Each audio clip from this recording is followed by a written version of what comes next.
We've been battling this for years. I couldn't pay attention at all.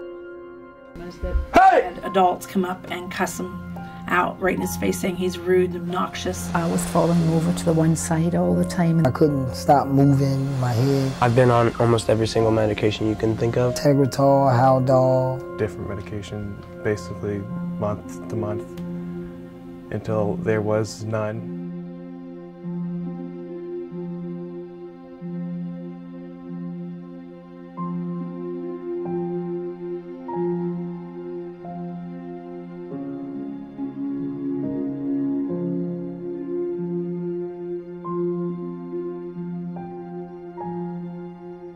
Here she gets up from this adjustment, and you can see the difference in her physical well-being. And here she is that same day, several hours later.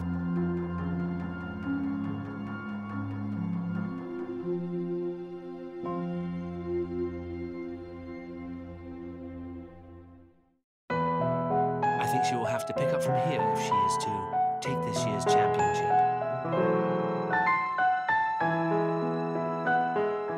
There was a skater.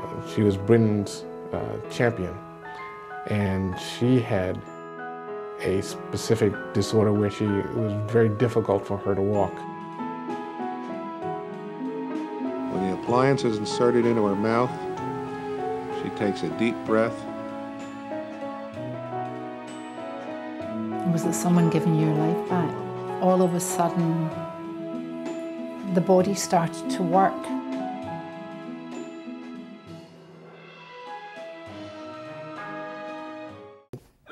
Lamar was treated at the University of Maryland. He's had Tourette's since he was 7. He came to see us the day after he went to the University of Maryland, and they were going to prescribe some Valium, some drugs, so forth and so on. We made him an orthotic, and he discontinued all his tics. The trigeminal nerve, it is the largest cranial nerve in the body. It is majorly a sensory nerve. It has one motor portion to it, but it actually applies to the eyes, to the nose, and to the mouth. We believe it is in the peripheral nerve that the signal starts, and it is an aberrant or bad signal that goes into the brain stem, because that's where the trigeminal nerve actually goes to. Once it goes into the brain stem divides it and goes, one signal goes to the brain and the other signal goes to the limbs. Removing that aberrant signal causes the head to actually correct itself or the limb to stop. The results are absolutely striking.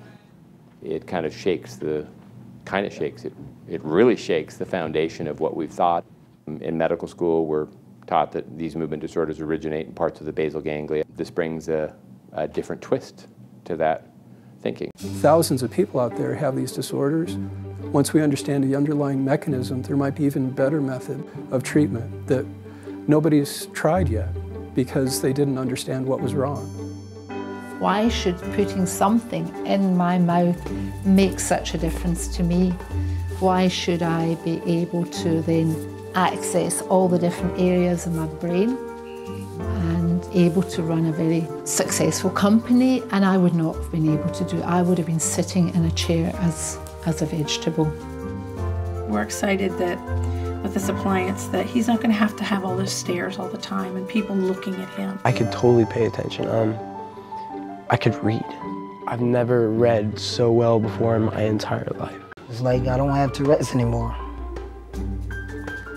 The door's been opened. We now need them to really open and look and see what's inside. You look at the origin of neurology and what we've already learned, it's unbelievable, but at the same time there's so much we do not know.